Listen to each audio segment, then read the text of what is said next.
How do you feel when you try to take part in a group? It's super common for those of us who grew up with abuse and neglect to feel as adults that we are somehow not quite part of things. Do you have this? Where you feel like you're on the outside of groups, kind of in it, kind of not in it, but never really part of it. Or you start as a full participant, but then you pull away over time. You uninclude yourself. I've done this so many times. And maybe you're resigned to the fact that groups are just not for you, but belonging is important, and it's a real need that all people have. So you might be still trying, joining groups, getting uncomfortable, or feeling excluded, and then dropping out again. And maybe you think in each case that the problem is other people, and sometimes that could be true. But the telltale sign that this could be a personal choice, even when it doesn't feel like it, is that you're almost always at about the same distance from the center. And by that I mean every group has a center, a leader or two who are at the very middle, and then all around them are the people who put a lot of time and energy into the group. And a little further out are the people who are involved and influential, but not as much as the people near the center, and so on. Now, in my case, I used to always like to settle at about 80% out from the center, invited to the party, but not responsible for making the party happen. And a lot of times I'd start out motivated and thinking, you know what, this group is great. I've finally found my people. I want to be involved with this. And then I'd move towards the very center of the group, maybe take on a more active role, maybe even a leadership role. And then sooner or later, probably sooner, I would find some reason to pull back. I might go to about 40% out of the circle first, but eventually I'd bounce out of the group altogether. So being part of something was, and in some areas of my life, it still is really uncomfortable for me. So why is that? I used to think my trouble with groups was just one episode of bad luck after another, the wrong coworkers, the wrong mom's group, the wrong 12-step friends. And I'd think, I guess I'm just really different. These people don't get me. And I never saw that it was a consistent pattern until I had a lot of healing from dysregulation and I started to have some clarity.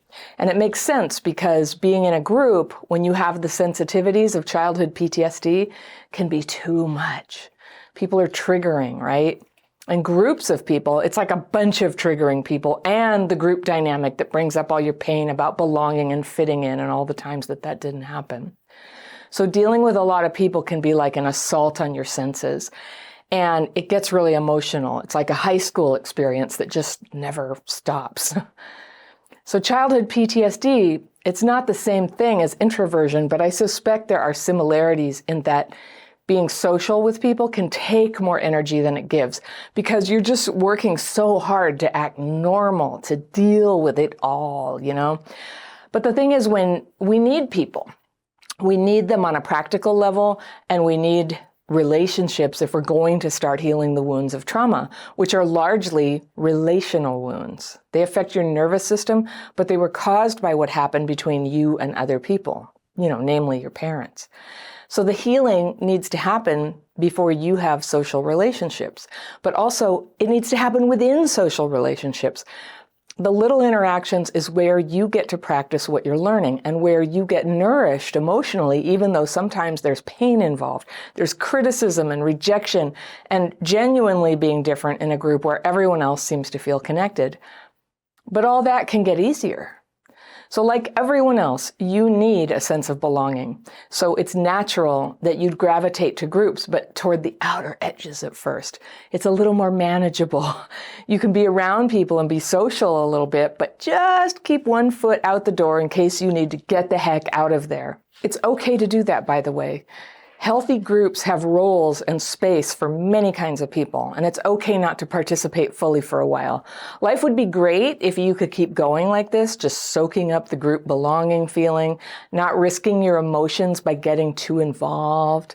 But the problem is that relationships that are all on the periphery of groups make it really hard to develop meaning in your life. You need some friction. You need some contact with people to develop social skills. Everyone needs this. And staying on the periphery keeps contact shallow, so you don't get that. that's what we want at first, is to be out here. That's how we can keep from setting off old triggers. But shallow connections, they take a toll. The connectedness that you crave is more like a future fantasy. And in the present, you're still isolating. And then what starts as a kind of delay in your development can become a full-on deficiency. And next thing you know, you're getting more isolated than ever. That is how it happens. By playing it safe, you stay stuck. You need to be taking some risks to grow your comfort zone a little wider, a little wider. There are these normal ups and downs involved in having friends and being part of groups.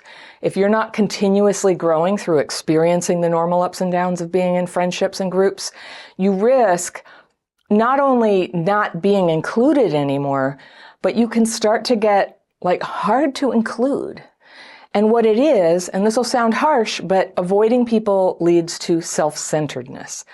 Not sharing yourself with other people, it's an emergency protection measure, but it's not a way to live your whole life. The possibility of sharing yourself is all around you. You can agree to bring something to a potluck dinner, you can join a choir or take a quilting class or invite friends out for a hike. When you show up for people in your life, you grow less fragile and more flexible and more connected and more included. And yes, it's demanding to be included. And isolation sounds so peaceful as an option. But if you allow isolation to take root, long term, it will take over. And your very worst traits will have this huge, fertile, empty space to take root. People in isolation grow crabbier, they get more self-centered, they get more bitter, they get more paranoid. And then it gets harder to turn the ship back towards connection again because you've gotten too eccentric, too awkward. I've called this turning weird on YouTube before. And some people have complained that I was being unfair, but I think it's fair. I know that isolation definitely made me a weirder version of myself. And I don't mean good weird. Have you ever felt this beginning to happen to you? Have you seen it in other people? I mean, I really noticed it in myself and other people, in fact, when lockdown was ending and I started being able to hang out with people again. I was rough on the edges. I talked too much. I wouldn't know what to say. I was a little angry, a little edgy, and gradually I kind of got my bearings again. So take your alone time and then keep chipping away at your capacity to stay connected. I know many of you watching this video are there right now wondering if any change is possible or worth it.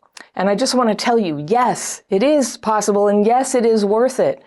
You just start with one small action. You just show up. So I teach a bunch of ways to do this in my Connection Boot Camp. That's a 30-day course that helps you keep taking positive actions each day, and you develop new skills for having relationships. You can explore that down in the description section. There's a link down there if you want to check that out. But for today, take a shower, put on your coat, go say hello to some people, go back to a group you used to like, pay a visit to a friend you've been neglecting, sign up for, a cleanup day at the beach or a blood drive or whatever community get-togethers are just happening. It doesn't have to be really exciting. It just gets you out of the house so that you can show up. And if you do one thing like this every other day, in a couple of weeks, you're going to find yourself included again. The need to be included is not just a weakness, it's primal. We're born into community, and as much as we want to escape it sometimes and be independent, we never can be, not totally, not really. And evolutionary biologists will tell you it's a survival strategy so that you have warmth and food and protection from predators and so on. But it's not just physical. Inclusion is just as important for the growth and development of your being, your intellect, your spirit. Because without inclusion in human relationships, the blossoming of your whole real self is arrested. It can't fully happen. Fulfillment cannot come to you. So being included and connected is also crucial for your physical health, for your brain health. It wards off dementia. It creates a support system of people who care about you and who can come to your aid if you're broke or lonely or feeling like your life is falling apart. You're not meant to go through all that alone. You've probably done it before. I have. But let's just say right now that we should never have to go through life's hardships alone, ever again. Healing can bring that connection back to you. One-on-one relationships are one thing. If you have childhood PTSD, those can be just as hard as being part of a group. You need both. And I know it feels hard, and that's because it is hard. But keep trying. Keep participating. The reward for that is that you get to be included. And included is secretly really what we all want. That's where we want to be. So if you think your past trauma has affected your ability to connect and take part in groups, you might want to take my connection quiz. And you will find that with some other quizzes on the free tools page of my website.